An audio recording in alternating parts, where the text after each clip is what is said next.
पर कुछ फेंक फांक भी देती थी, मारती थी, ऐसा तो नहीं कहेंगे हम।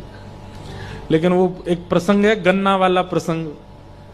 श्री तुकाराम जी सारे गन्ने बांटे आए गांव में, एक गन्ना बचा बस। पत्नी ने कहा इतने सारे गन्ने लेके गए थे, कितना रुपया कमा के लाए?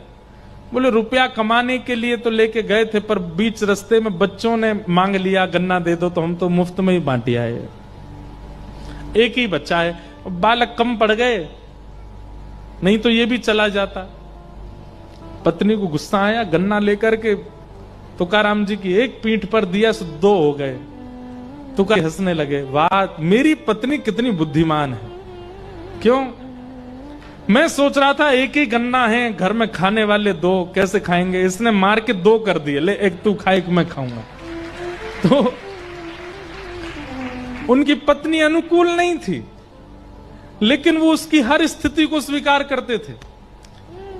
तो एक बार एक गांव का एक बालक गया तुकाराम जी के पास,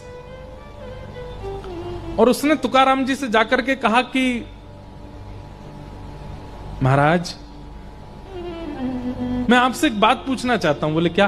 पूरा गांव जानता है, देहू, पुणे के पास स्थान है देहू, जहां तुकाराम जी महाराज रहते थे।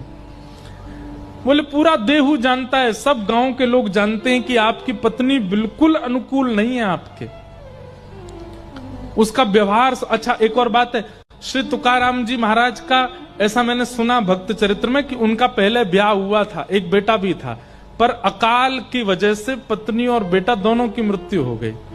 फिर उसके बाद तुकाराम जी बिल्कुल सन्यासी महात्मा हो गए, लेकिन फिर किसी कारण से उनका फिर ब्याह किया गया। तो फिर जब पत्नी दूसरी आई, वो बड़ी तेज थी, बहुत शासन करती थी।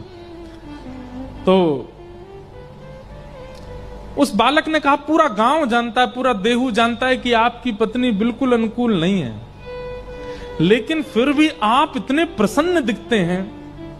आप जब अपने घर से निकलते हैं तो हजारों लोग आपके दर्शन के लिए खड़े रहते हैं। अरे कहां तक कहें, भारत के सम्राट छत्रपति शिवाजी महाराज